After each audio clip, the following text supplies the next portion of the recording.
Dorian Blake, a brilliant but eccentric book hunter and self-confessed bibliomaniac, heads the small firm Blake & Associates Literary Investigations in San Francisco.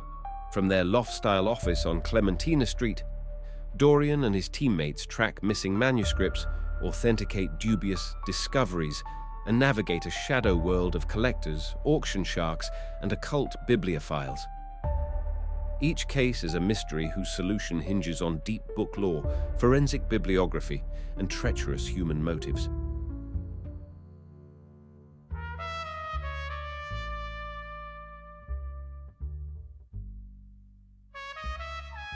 The Cretan Labyrinth, a tablet at Gate G12, the queue at San Francisco International's passport control moves at the speed of regret. Dr. Petra Vlantis, 41, Linear B epigrapher, lecturer at McGill, mild aviophobe, catches herself counting floor tiles to keep panic at bay. Tile 26, 27, 28. Anything to ignore the rubbery taste of the coffee sloshing in the thin-walled cup clutched in her left hand.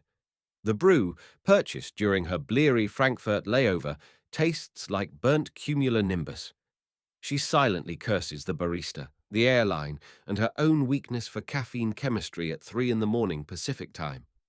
15 hours earlier, she had left Eleftherios Venizelos Airport in Athens, hoping to nap through to Frankfurt and then again across the Atlantic. Turbulence disagreed. For almost the entire 11-hour FRA SFO leg, the cabin lights flickered, as if Zeus himself shook the A340 from the outside. The elderly man in 36C had prayed aloud. The teenager behind her had sobbed. Petra had clenched the armrest until her knuckles ached. When touchdown finally came, tires screech, reversers roar, sudden calm. Her body felt scoured. All she wants now is a blistering shower, a bowl of anything that isn't airplane pasta, and 12 hours of dreamless coma in the guest bedroom of her Stanford colleague's apartment. She rehearses the cab instructions in her head in Greek, French, and finally English, just to keep her mind occupied. One more shuffle forward, another. "Next!" The customs officer's voice ricochets across the sterile hall. Petra edges ahead, suitcase wheels clicking. The agent's badge reads D. Gillespie. His tie is slightly crooked, as though he dressed in an elevator. He glances at Petra's Canadian passport, scans the chip, and offers the perfunctory smile of someone who signed up for national defense but got desk duty. Purpose of visit? Conference at Stanford, Petra replies. And a week of library work. I'm an archaeologist. Well, an epigrapher. Her tone always dips at epigrapher. The specialty earns blank stares even from archaeologists. Agent Gillespie stamps her passport with a bored thunk and waves her toward the secondary queue where luggage X-ray machines hum. Petra reslings her satchel, and that is when the beagle arrives. Floppy-eared, tail whirring so vigorously that its hindquarters shimmy, the dog sniffs one rolling bag after another with Disney earnestness. When its wet black nose reaches Petra's battered remoa, it stops. Sniff, sniff, sniff. Then it sits, gaze fixed, ears perked, the universal canine sign that contraband has been detected. "Oh," Petra murmurs. She kneels and scratches the dog behind the ear. Habit. "Good boy. What did you smell, My airline almonds." The handler, a woman in tan cargo pants, motions Petra aside. "Ma'am, please step to the inspection table." "Routine." A minor inconvenience, Petra tells herself. Lime slices? Feta? Maybe she forgot that half bar of honey sesame pastelli. She offers a pleasant smile, cracks a joke about contraband cheese, not her finest work. Agent Gillespie unzips the suitcase. Thin plastic bags of clothing. A rolled woolen shawl the color of pistachios. A folder of lecture slides. He unrolls a pair of jeans and freezes.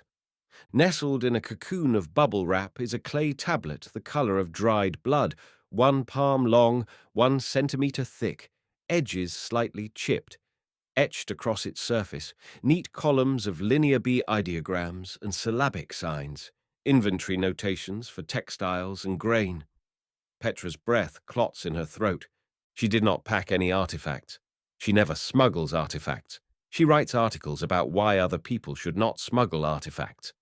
She reaches out impulsively, but two gloved agents interpose themselves. "Ma'am, step back."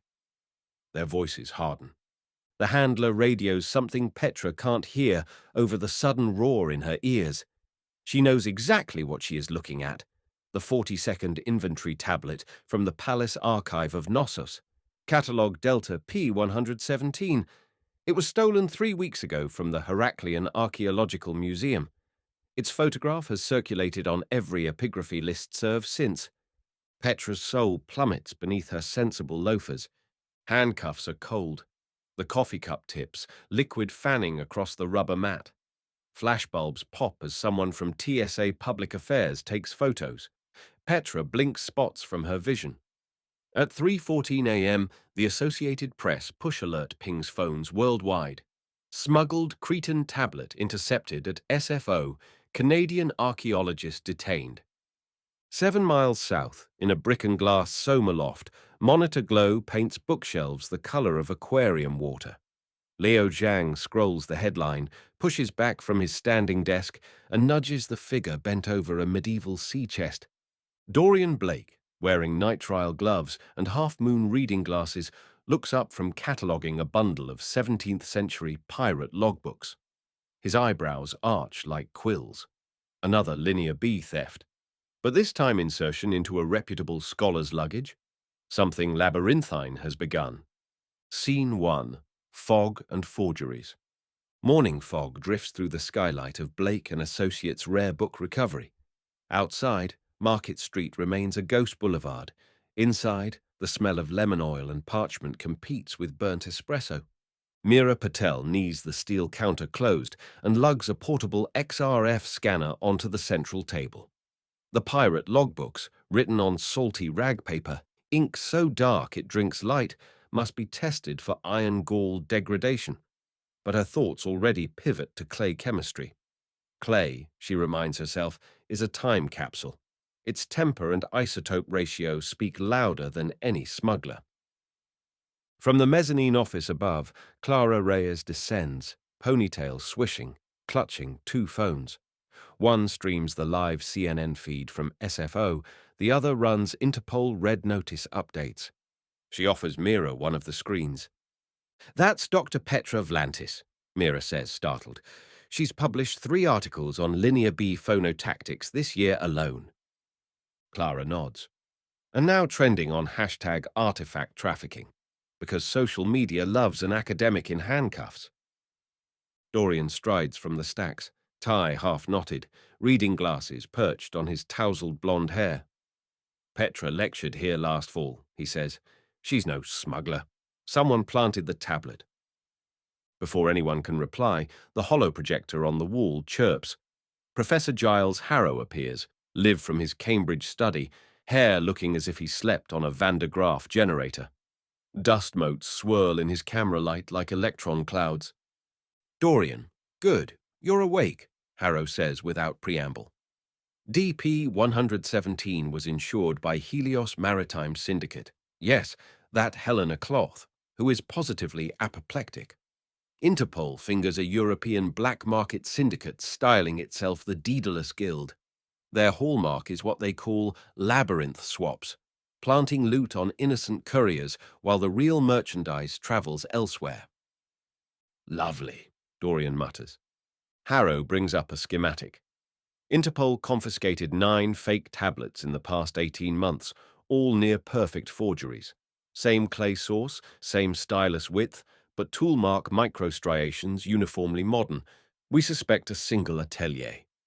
Leo returns to the workstation, fingers dancing on the keyboard. Lines of code flicker. Image search vectorization. He isolates the custom snapshot. Bubble wrap bears a faint red stamp, 3 concentric labyrinth circles. He composites it with shapes gleaned from darknet forums. "Match found," he calls across the room. "Daedalus Guild watermark, variation Sigma 1. Clara tops off her espresso, grimaces. Petra's in federal holding. We start there. Moments later, the main monitor overrides with an incoming secure call. Helena Cloth herself. The Zurich-based insurance titan appears immaculate. Navy suit, reading glasses with corners sharp enough to cut. She wastes no seconds. Mr. Blake, Section 7 of my policy with the Hellenic Ministry states artifacts must be recovered or their full appraised value, 2.8 million euros, paid within 30 calendar days. Greek authorities demand progress in 5. Find the tablet, exonerate Dr. Vlantis, and locate whoever fences for the Guild on US soil. She slides a digital contract. Your usual retainer doubled. A 25% premium bonus for the fence, 40% for the master forger. Dorian signs with a stylus flourish. He hates Cloth's condescension, but loves her money. It funds pro bono rescues no museum can afford. Above the mission, the foghorn of a departing container ship moans like an omen. Scene 2. Holding Cell 7. SFO's secure interview wing feels like an aquarium made of fluorescent tubing. Ceiling grills hiss recirculated air at exactly 68 degrees Fahrenheit. Dr. Petra Vlantis, wrists chafed from earlier cuffing, sits hunched over a bolted-down table. Her statement printout lies in front of her. I did not knowingly transport any artifact. I have no connection to smugglers. She has written the sentence 6 times, each more cramped than the last. A clunk of magnetic locks, and the observation door opens.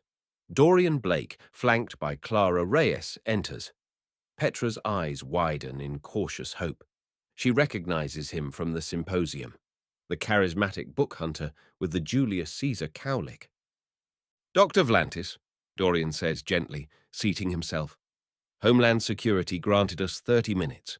We're here to untangle this. Petra exhales shakily. I swear, Mr. Blake, I packed only research notes. My suitcase never left my sight except during the Frankfurt layover. Gate B42. There was a mix-up. A man in a linen suit stumbled, dropped his carry-on. We both had removers. Her voice hitches. I thought it was clumsy flirtation. Clara takes notes. Did you see his face? Angular, mid-30s, expensive watch shaped like a steering wheel. He apologized in Greek, fluent, but not native. Then he disappeared toward boarding group 2. Leo, dialing into the room from his tablet, already pulls Frankfurt CCTV for gate B42 between 11:10 and 11:45 CET. Grainy footage pops up. Petra's silver Rimowa stands beside an identical twin. A man in a cream linen suit bends, opens Petra's bag, swaps something, and vanishes into the crowd. Facial recognition AI gets only a partial, 92% match to Stathis or Damian Krallis. The software can't decide. Clara's pen halts. Dr. Damon Krallis is your research rival, correct? Petra blushes. We co-taught once at Oxford. He believes linear B ideograms should be entirely recategorized. He's loud about it. Dorian observes the tremor in her hands. She's terrified, but telling the truth. Petra, he says, we need to examine the confiscated tablet. We suspect it's a forgery. 17 minutes later, they stand in a climate-controlled evidence locker. The artifact rests on foam like a sleeping beast. Mira, in fresh nitrile gloves, lifts it. Her jeweler's loop reveals razor-sharp stylus edges too crisp for a 3,400-year-old surface.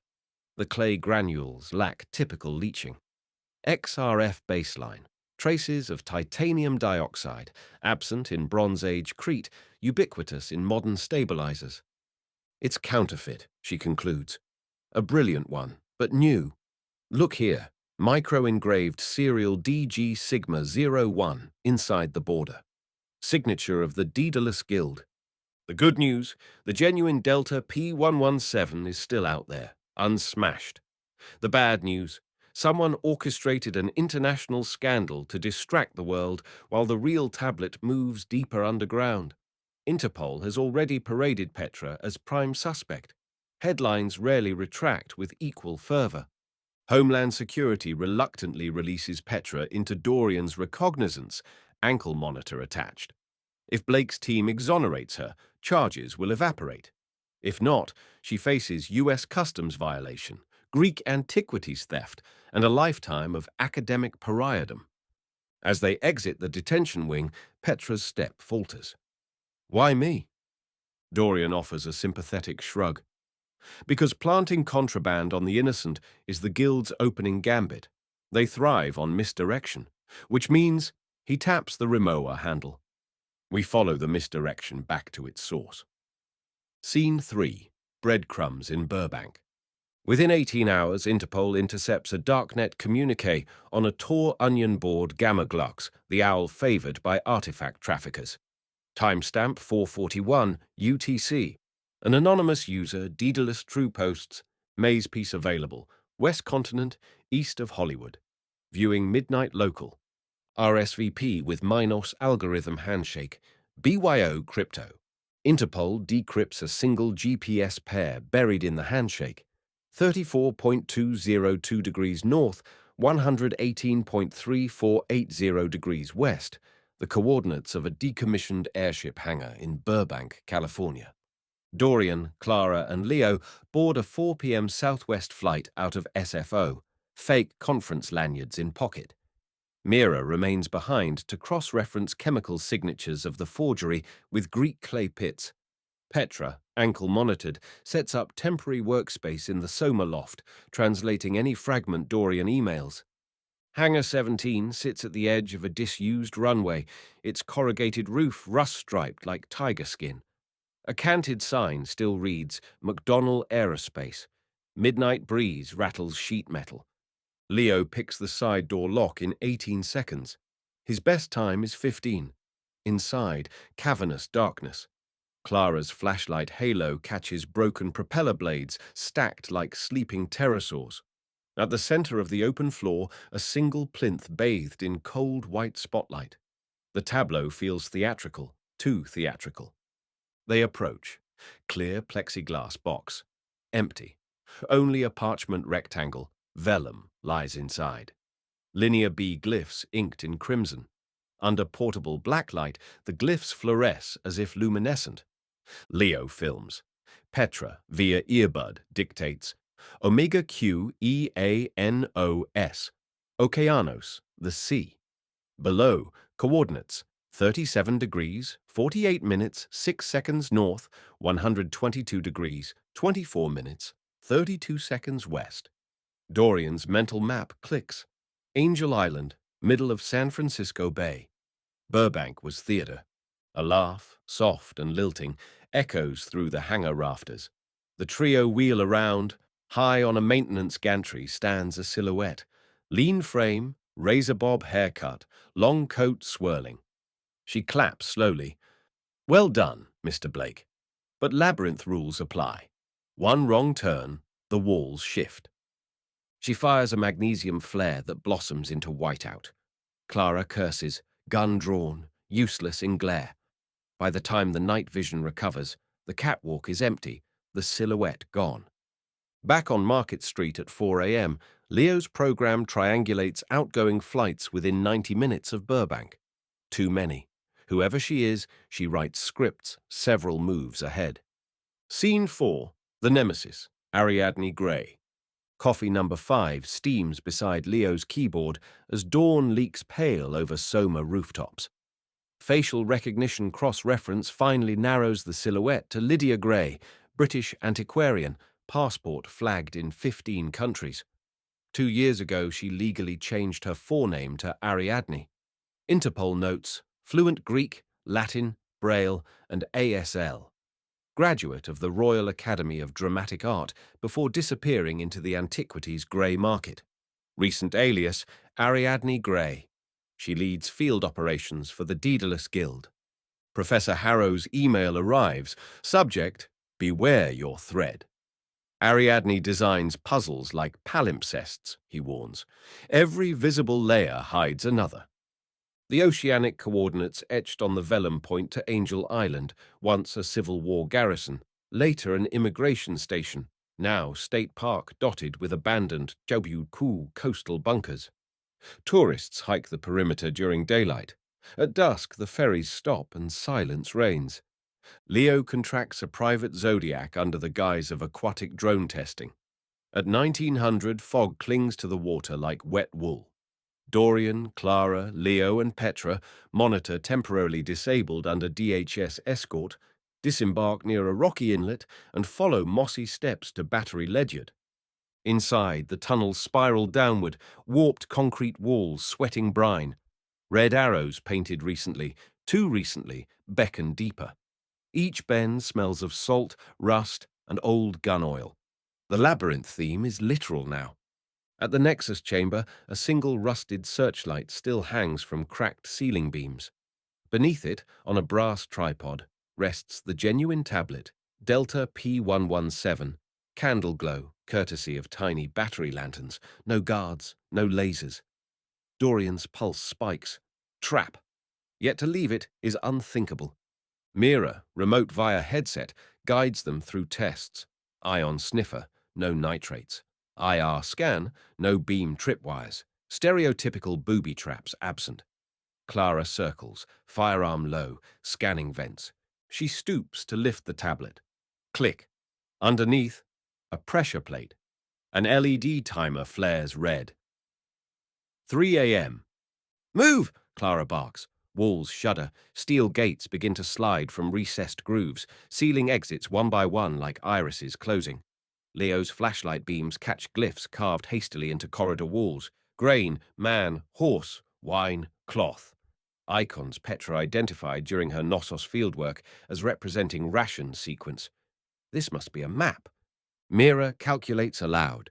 The ration sequence forms a cycle. Follow the glyph order clockwise. Grain corridor, now. They sprint. The air smells of machinery sparking. 212. Grain icon corridor slopes upward. They emerge into a cross passage. Next glyph, man, points left. Footsteps echo like drumbeats. 1-1. Horse symbol appears scratched on a beam. 0030. Finally, cloth glyph stenciled beside a rust-edged ladder to a ceiling hatch.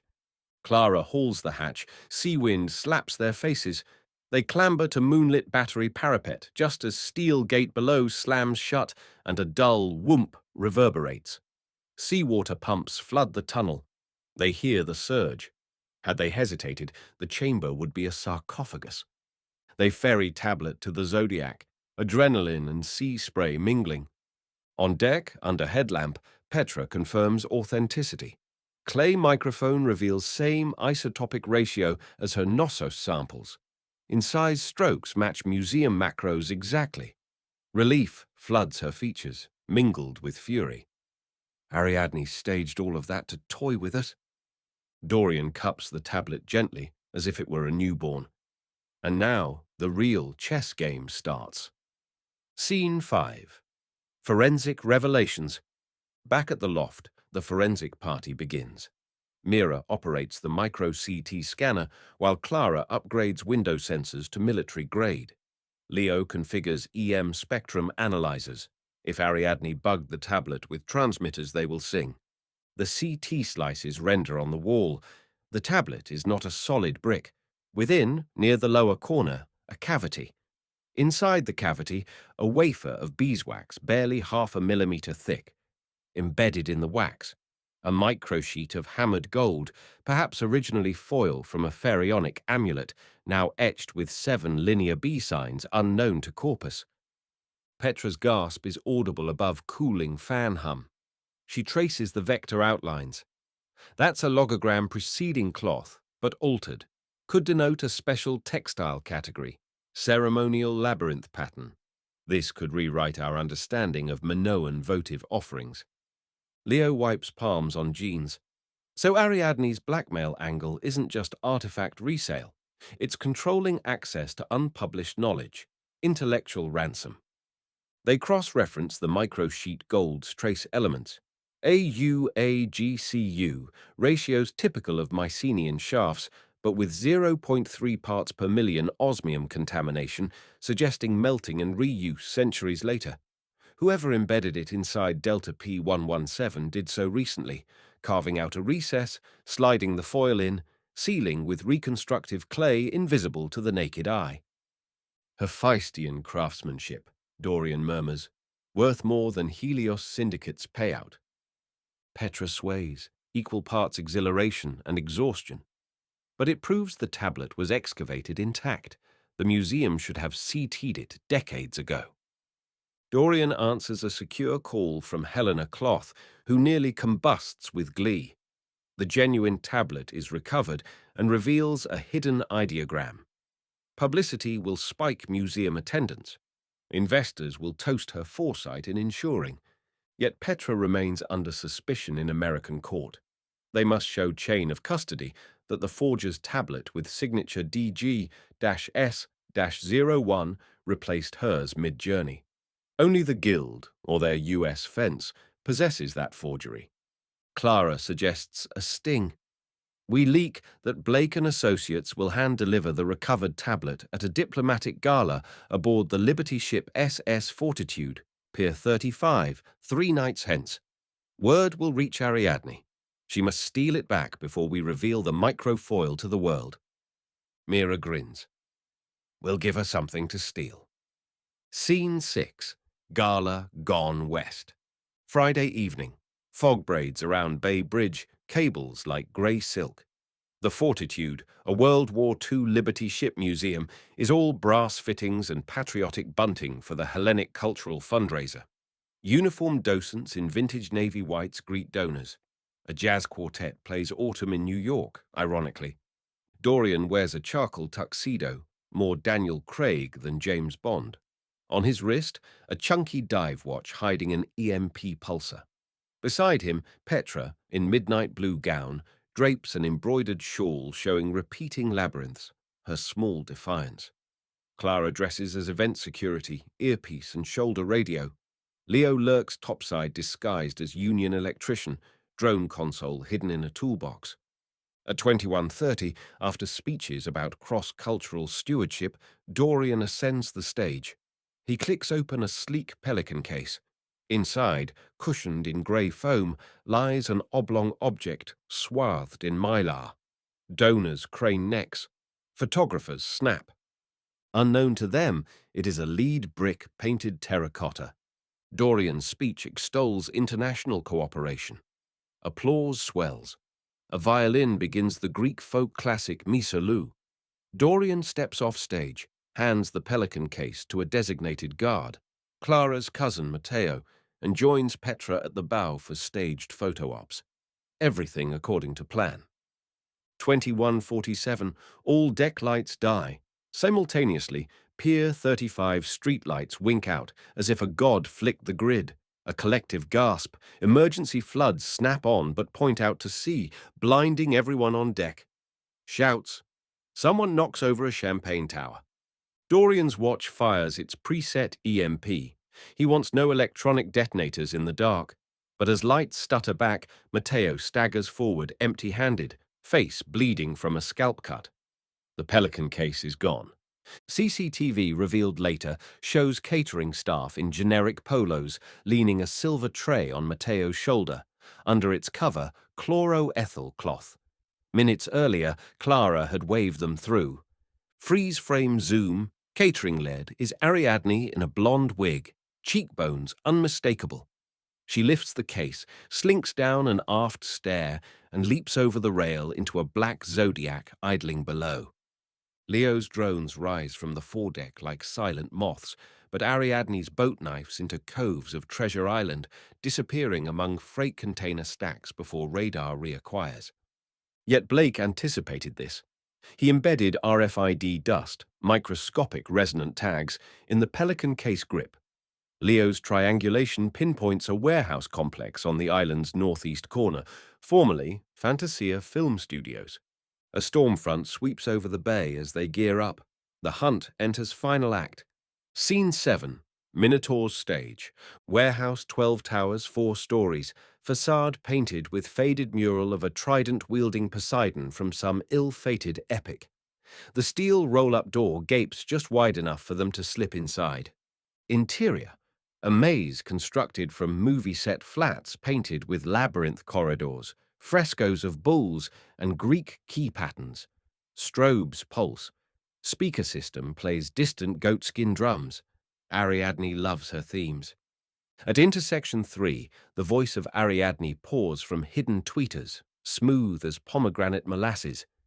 You made good time, Theseus, but remember, every hero becomes monster if he walks the labyrinth long enough. They progress single file, Clara scouting corners, pistol ready. Mira tracks magnetic anomalies, anything big enough to hide an IED. Petra marks each turn on a notepad, replicating floor plan.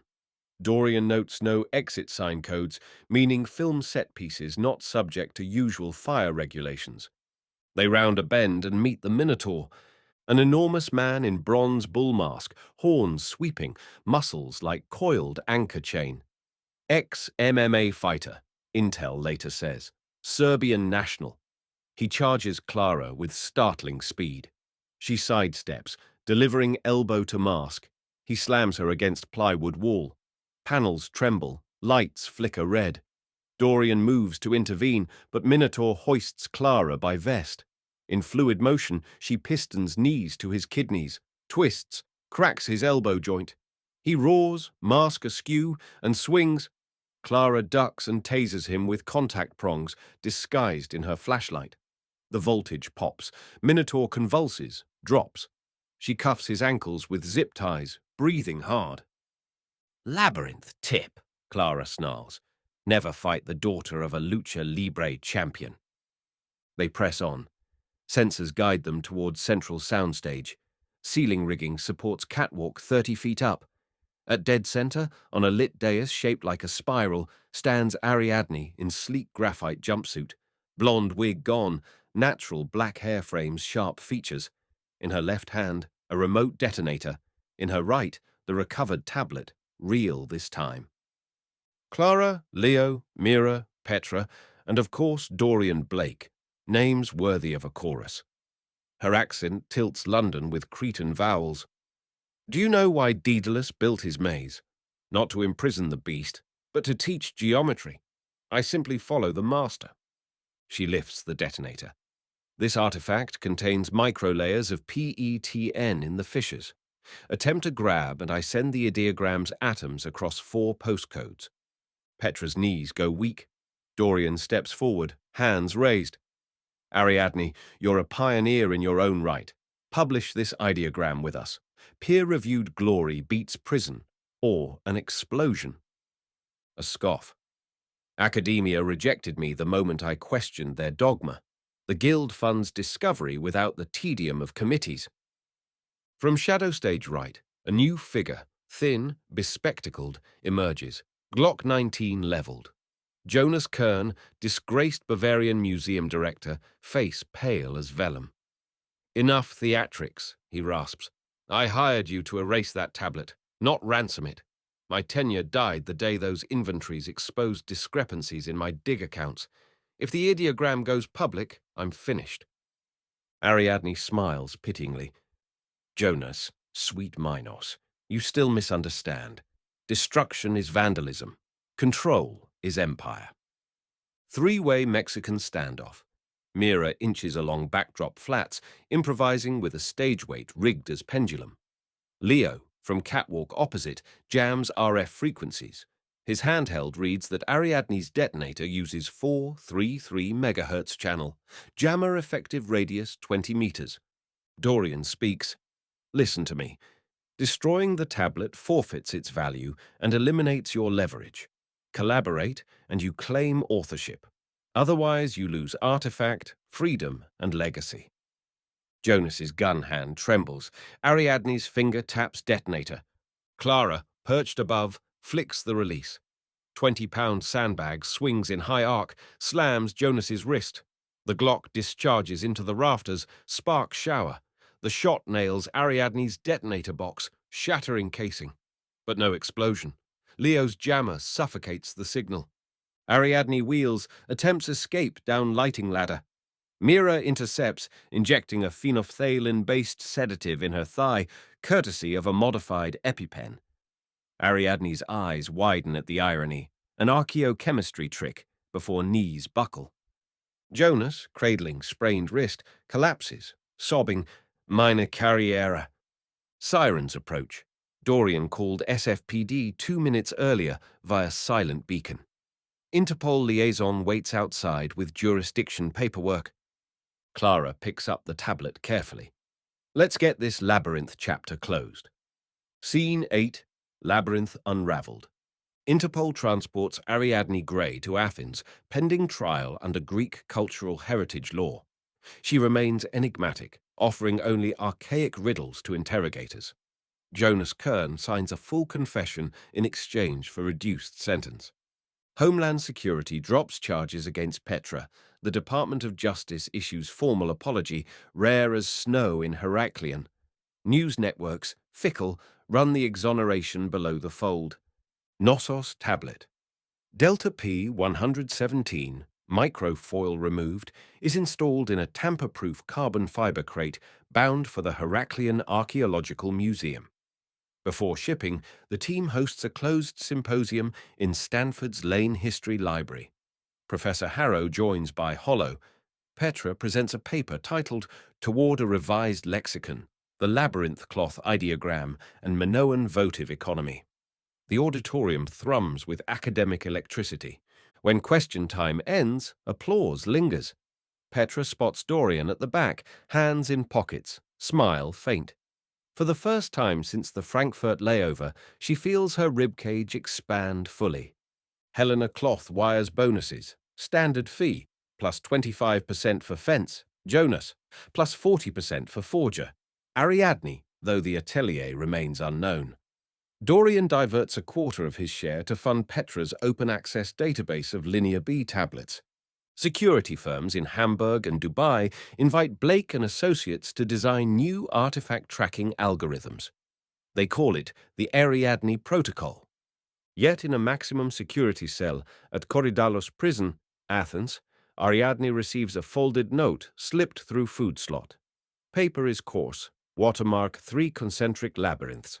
A single sentence in Attic Greek. Ta tύχη πάλιν κινήσονται, D. The walls will shift again, D. The envelope contains a single crimson thread. Daedalus Guild survives. Epilogue. Threads, yet uncut. Night cloaks the Soma district in silvery fog. Inside the loft, Leo calibrates new wideband scanners. Mira labels vials of clay from every known Minoan source. Clara stows the bronze bull mask above her desk like a hunting trophy. In the center of the main table, the courier crate awaits DHL security escort. Dorian traces the carved ideograms on the microfoil replica Petra gifted them, a keepsake of the triumph, and slips it into his personal archive box, marked Codex Chronicles Labyrinth. He dims the lights. Across the Atlantic, morning will soon break over the palace of Knossos, and DP-117 will rest again under Cretan skylight. But somewhere a master forger walks free, shaping clay with steady hands. Somewhere a jail door may open at midnight. The labyrinth, Dorian knows, has no final wall. Foghorns moan, the city sleeps uneasily, and on the shelf the Codex Chronicles rustle, quietly hungry for the next riddle of ink, clay, and blood.